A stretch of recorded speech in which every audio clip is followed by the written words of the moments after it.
देव फार चांगला आहे. देवाची स्तुती असो या सकाळच्या समयीसाठी. आणि आपण वचनाकडे वळूया. अ, मराठीत भरपूर म्हणी आहेत. कित्येक तरी म्हणी आहेत. आणि त्या म्हण्यांपैकी एक म्हण आहे, मारणाऱ्यापेक्षा वाचवणारा श्रेष्ठ. अ, ज्या कोणी ही म्हण लिहिली आहे, खरोखर त्याला किती देवाबद्दल माहिती आहे मला माहित नाही. पण या वाक्यातून, ह्या म्हणीतून देवाचा एक असा विशेष गुण दिसून येतो. मारणाऱ्यापेक्षा वाचवणारा श्रेष्ठ. या संदर्भात आपण एक वचनाने सुरुवात करूया. इर्मया ह्याचा 18वा अध्याय आपण काही वचने पाहणार आहोत. इर्मया 18वा अध्याय, 1 वचन ते 6 वचन. फारच ओळखीचं वचन आहे, आपल्या सर्वांना परिचित असलेलं वचन आहे. आणि संडे स्कूलमध्ये पासून किंवा कुठे ना कुठे आपण सर्वांनी विश्वासणाऱ्याने हे वचन ऐकलं असेल, वाचलं असेल. इर्मया ह्याचा 18वा अध्याय 1 ते 6 आपण वाचू.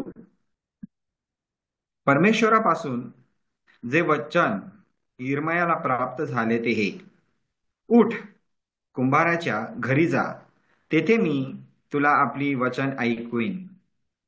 मी कुंभाराच्या घरी गेलो, तेव्हा तो चाकावर काम करीत होता. कुंभार मातीचे पात्र घडत होता. ते त्याच्या हातात असतानाच बिघडून गेले. मग त्याला पाहिजे तसे त्याने दुसरे पात्र बनवले. तेव्हा परमेश्वराचे वचन मला प्राप्त झाले: हे इस्रायलाच्या घराण्या, ह्या कुंभाराप्रमाणे मला तुमचे पाहिजे ते करता येत नाही काय, असे परमेश्वर म्हणतो. हे इस्रायलाच्या घराण्या, पहा, कुंभाराच्या हातात माती असते तसे तुम्ही माझ्या हातात आहात. याची पार्श्वभूमी थोडक्यात अशी आहे की इस्रायलमध्ये एक हिजकिया नावाचा राजा होता. देवाला भिवून वागणारा होता. आणि त्यानंतर मग त्याचा मुलगा मनश्शे आला. आता मनश्शे जेव्हा आला, तेव्हा त्याने देवाच्या वचनाला मान दिला नाही. आणि तोपर्यंत इस्रायलची प्रवृत्ती अशी झाली, कारण जेव्हा हिजकिया राजा होता आणि जेव्हा त्याच्यावरती आक्रमण होत होतं ना, अशूर राजाने, सेनाचेरीब राजा म्हणून होता अशूरचा, त्याने आक्रमण केलं आणि देवाने सुंदररित्या इस्रायलला वाचवलं. आणि मग त्यांच्यात एक ती मनात असं आलं की अरे, काय नाही होत, आपल्याला देव वाचवणार, आपण कसंही वागलो तरी देव वाचवणार. हा, कित्येक वेळेस आपल्या जीवनात असं होतं का, अरे माझं तारण झालं आहे, आता मला काय नाही म्हणणार, मी पाप केलं तर काही फरक नाही पडणार. देव दयाळू आहे, कृपाळू आहे, तो दया करतो, माफ करतो. अशी प्रवृत्ती त्या इस्रायलच्या देशामध्ये झाली, लोकांमध्ये झाली. त्यांना वाटलं की अरे, आता देव एवढा बलाढ्य देव आपल्या बरोबर असताना कोण आपल्याला काय करेल, म्हणून ते आपल्या मनाप्रमाणे वागत होते. ती प्रवृत्ती होती. त्यानंतर मग मनश्शे आला, त्याचा मुलगा, आणि त्याने तर अगदी अशूर बरोबर संघटन केले. अशूर राज्याबरोबर, दुश्मन राज्य, व त्यांच्याबरोबर संघटन केलं. हळूहळू यहूदाचा राजा मनश्शे याने इतर देवांना राज्यात आणले. त्याने दुसरे देव आणले. मंदिरात वेश्या व्यवसाय सुरू केला. मानव बलिदान सुरू केला. म्हणजे हे जे देवाला नाही पटत, जे देवाला नाही आवडत, ते तिने सुरू केलं. अशा परिस्थिती सगळे जो तो आपल्या मनाचा करायचा. मग मनश्शे गेला आणि त्याच्यानंतर मग योशिया राजा आला, जोसाया, द ग्रँड सन ऑफ हेजकेल. मग योशियाने आला आणि त्यांनी भरपूर काही सुधारायचा प्रयत्न केला की नाही, असं नका करू, हे नका करू. कदाचित त्याने मंदिरातून मूर्त्या काढल्या असतील, वेश्या व्यवसाय बंद केला असेल, आणि त्यांनी भरपूर सुधारायचा प्रयत्न केला. पण मनात लोकांची मनं वळत नव्हती, त्यांची ती प्रवृत्ती जात नव्हती. आणि शिक्षा द्यायची म्हणून परमेश्वराने ठरवलं. आपण इर्मिया याचा पहिला अध्याय 16वा वचन आपण वाचूया. प्रभू काय म्हणतो? इर्मिया याचा पहिला अध्याय 16वा वचन. त्यांनी मला सोडले आहे, अन्य देवांपुढे धूप जाळला आहे व आपल्या हाताच्या कृतींची पूजा केली आहे. त्यांचा ह्या सर्व दुष्टेबद्दल मी त्यांना शिक्षा फरमावीन. मग अशी परिस्थिती असताना परमेश्वराने शिक्षा केली आणि हे इर्मियाला सांगितलं. आता शिक्षा अजून झाली नाहीये, परंतु प्रभू अगोदरच आपले दासाला सांगत आहे की मी का करत आहे असं. मला आठवत आहे की प्रभू जर काही करणार त्याच्या अगोदर तो आपल्या लोकांना सांगतो. आपल्याला आठवत असेल, अब्रामाला सांगितलं आणि परमेश्वर बोलत आहे की मी जे करणार आहे सोदोम आणि गमोरा बरोबर, हे अब्रामाला सांगणे योग्य नाही का? किती देव आपला, म्हणजे किती अद्भुत देव आहे ना. तो धाडकन आपल्याला गालावर फटकारत नाही, पण तो सांगतो. हं? आपल्या प्रियजनांना सांगतो की काय करणार आहे. तेच नव्हे, उत्पत्ती ह्याचा पहिला अध्याय 26वा वचन, मग देव बोलला, आपल्या प्रतिरूपाचा व आपल्याशी सदृश्य असा मनुष्य आपण करू. समुद्रातील मासे, आकाशातील पक्षी, ग्रामपशु अथवा पृथ्वी आणि पृथ्वीवर रांगणारे सर्व प्राणी ह्यावर तो सत्ता चालवेल. सृष्टीबद्दल आहे हे वचन आणि आपल्याला माहितच आहे की तो मनुष्याला बनवायचा विचार करत आहे. हे माझ्या मतेने हे वाक्य नाही आहे, हे संभाषण आहे. हे पिता, पुत्र आणि पवित्र आत्मा जे समायिक होऊन सृष्टीमध्ये ज्यांचा तिघांचा एकत्र वाटा आहे,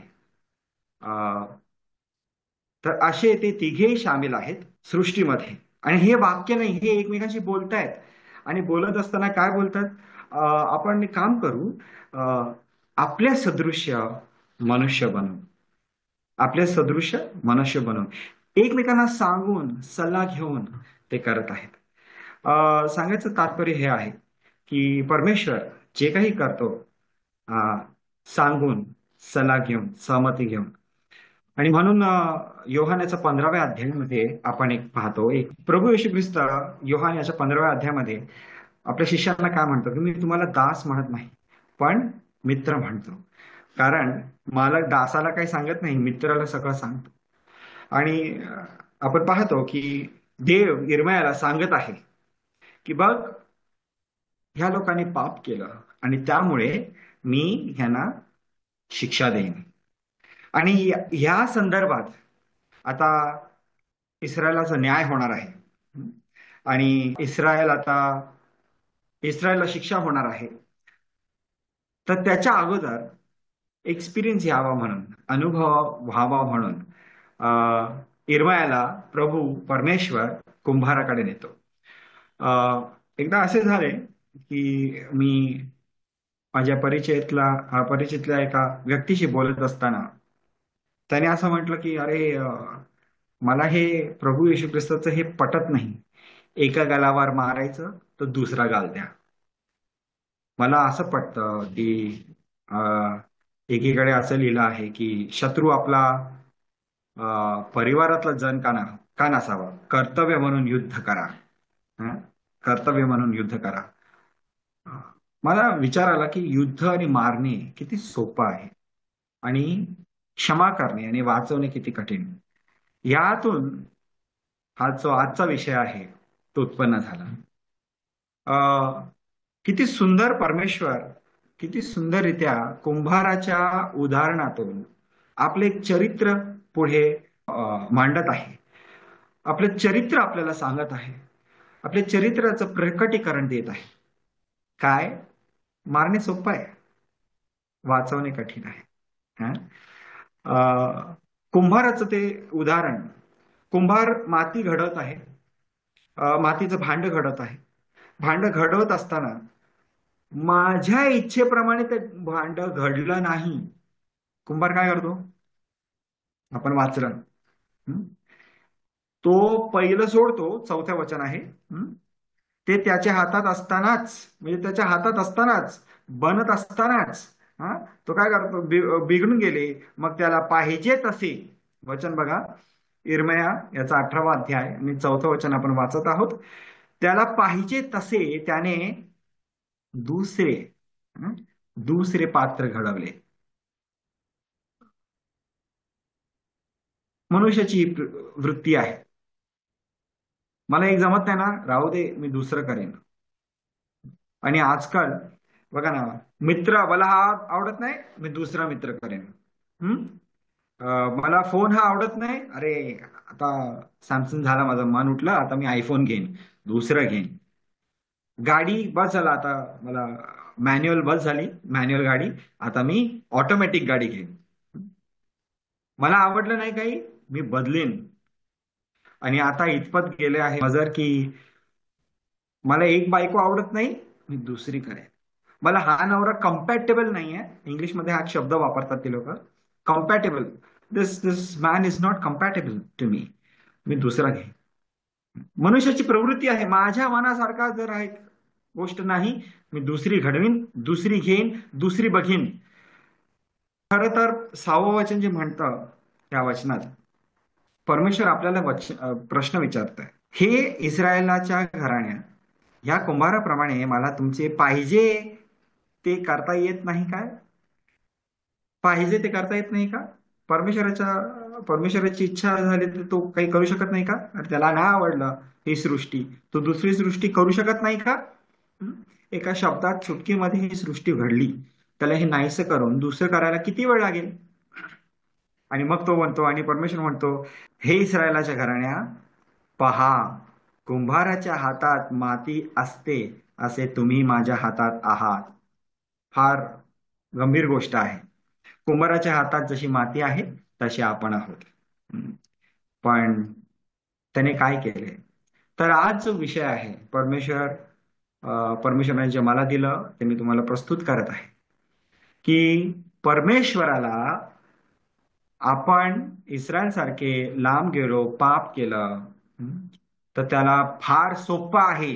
सॅम्युएल शिंदेला उचला आणि सरळ नरकात टाका, फार सोपं आहे. अगदी सोपं आहे. आणि कधी कधी मी म्हणतो की मी जर देव असतो तर मी तेच केलं असतं. कारण माझी प्रवृत्ती तीच आहे, हा हे नाही आवडत, खतम, चेंज, लेट्स चेंज इट. परमेश्वर म्हणतो माझ्या हातात आहात तुम्ही, मी ते काय करू शकत नाही का? एका विश्वासणाऱ्या बरोबर ही याविषयी बोलत असताना त्याने सांगितलं, भाई मेरा बेटा भी एक बार ऐसा बोल रहा था कि आदम ने पाप किया तो आदम को ही क्यों कट नहीं किया परमेश्वर ने. हा? सोपं आहे, मनुष्याची प्रवृत्ती तीच आहे. लहान मुलाला कोण शिकवतं? त्याच्या डोक्यात पण तेच आहे, खतम करायचं होतं. पण परमेश्वराने तसं केलं नाही. आता परमेश्वराची चांगलता ह्यात दिसते की जे सोपं आहे ना ते त्याने नाही केलं, म्हणजे कठीण आहे ते निवडलं. मारणे फार सोपं होतं. मनुष्याने पाप केलं, सृष्टी त्यातला पाहिजे तशी नाहीये, पटकन तो बदलू शकतो, मनुष्याला मारू शकतो, आपल्याला सहज उचलून, अजूनही खरं म्हणजे त्याच्यामध्ये त्याच्यात पॉवर आहे आणि त्याच्यात अधिकार आहे. तारलेल्या लोकांनाही तो म्हणू शकतो की अरे यार तारण झालं पण ठीक आहे, माझी इच्छा नाही तुमची स्वर्गात यायची. आणि त्याच्या हातात आहे, पण तो तसं करत नाही. हम्म? एवढा चांगला आहे तो. आणि त्याने काय केलं? मारणे सोपं होतं, पण त्याने काय विचार केला, नाही नाही, माझी सृष्टी आहे, त्यांच्यासाठी मी कठीण गोष्ट करेन. बघा, योहानाचं पहिला अध्याय आणि पहिले वचन आपल्याला माहिती आहे. ते काय? प्रारंभी शब्द होता, शब्द देवाचा होता आणि शब्द देह होता. आणि मग पुढे शब्दाद्वारे सर्व झाले, है ना? तिसऱ्या वचनामध्ये आपण दुसऱ्या वचनामध्ये आपण पाहतो की तोच प्रारंभी देवाचा होता आणि सर्व काही, तिसरं वचन, सर्व काही त्याच्याद्वारे झाले आणि जे काही झाले ते त्याच्या वाचून झाले नाही. सर्व काही, सर्व सृष्टी त्या वचनाद्वारे झाली. मला असं दिसून येतं, मी जेव्हा विचार करतो, सृष्टी बनवायला शब्द पुरेसा होता. प्रकाश हो, हा? पक्षी हो, पाणी हो, पाणी दुभागला, जमीन येऊ दे, शब्द होता, फार सोपं होतं. पण मनुष्याला ताराव्यास तो शब्द फक्त बोलला नाही. आपण पुढे 14व्या वचनामध्ये पाहतो. योहान याचा पहिला अध्याय 14वा वचन, तिथे लिहिलं आहे, शब्द देही झाला आणि त्याने आमच्यामध्ये वस्ती केली. बंधुजन हो, परमेश्वराने सोपं ते नाही केलं. सोपं काय होतं, नष्ट करू शकलं असतं, पण तारणासाठी कठीण काय केलं, तो शब्द देही झाला. आणि फिलिपाईकरास पत्राचा 2रा अध्याय 6 ते 8 मध्ये आपण पाहतो ते कठीण गोष्ट काय. देव असून सुद्धा देवा समान असणे त्याने त्याला लाभ वाटला नाही. गौरव त्याने त्यागलं आणि तो मनुष्य झाला, है ना. योहानाच्या 17व्या अध्यायाच्या प्रार्थनेमध्ये परमेश्वर प्रभू येशू ख्रिस्त काय म्हणतो, जे गौरव माझं तुझ्या पृथ्वीच्या स्थापनेपूर्वी होता ते मला परत दे. त्याने गौरव त्याग करून तो मनुष्य बनून खाली आला. मग तिथे पुढे लिहिलं आहे, त्याने स्वतःला रिक्त केले. फिलिप्पियकरास पत्र 2रा अध्याय 6 ते 8 म्हणत आहे मी. दुसरी गोष्ट जी त्यांनी केली, त्यांनी स्वतःला रिक्त केलं. आणि मग तिसरी गोष्ट, तो मालक असून त्याने दासाचं रूप घेतलं. हे कठीण गोष्ट आहे. हे समीकरण आपल्या डोक्यात जाणार नाही. मालक असून तो नोकर झाला. आपण कधी कधी नोकर असून नोकराची कामं करत नाहीत पूर्ण. तो मालक असून त्याने नोकर झाला, दास झाला. त्यानंतर मग त्याने चौथं काम केलं, कठीण काम, मरण सोसलं. दासच झाला नव्हे तर त्याने मरण सोसलं, आपल्यासाठी बलिदान झाला. आणि 5वं वर्ष तेही क्रूसावरील मरण. क्रूसावरील फक्त मरण नव्हे तर अतिशय भयंकर क्रूसावरील मरण. आणि मग 6वं वचन, आपल्या आज्ञा पालन करून लीन झाला. ही कठीण गोष्ट आहे. बंधुजन, आज परमेश्वराला पाहत असताना आपण पाहतो की मारणे त्याला सोपं होतं, पण त्याने मारलं नाही, त्याने नाश केला नाही, परंतु प्रेमापोटी कठीण काय आहे, तो स्वतःला बलिदान केलं. खरं म्हणजे त्याचा खाली येणेच कठीण आहे. आणि आपण समजू शकत नाही की पवित्र, अति पवित्र, यशा 6 मध्ये जसं सेराफिम म्हणतात, पवित्र पवित्र पवित्र सेनादेश परमेश्वर, 3दा पवित्र, एवढा पवित्र परमेश्वर पापी जनांमध्ये मनुष्य बनून राहणे, चालणे, बोलणे आणि मग त्यानंतर मरणे कठीण गोष्ट आहे. आज परमेश्वर आपल्याला किती चांगला आहे ते अनुभव आला आणि कळून आलं की परमेश्वर जे सोपं आहे त्याने केलं नाही. पण आपल्यासारखा नाही, कुंभारासारखा नाहीये की तो तोडतो आणि दुसरं बनवतो. जे आहे, आपण पाप केलं, शिक्षा देईल, पण आपल्याला त्याच्यातून मार्गही काढतो. आणि त्याने या पापाचा वेतन मरण आहे, परंतु परमेश्वराचं वरदान प्रभू येशू ख्रिस्तामध्ये अनंत जीवन आहे. आणि हे कठीण काम परमेश्वराने केलं. आज देवाने आपल्याला आज पुन्हा एकदा देव किती चांगला आहे, आणि म्हणजे त्याच्या हातात सत्तेत आणि अधिकारात तो आपल्याला नाश करू शकत आहे, पण तरी ते न करता त्याने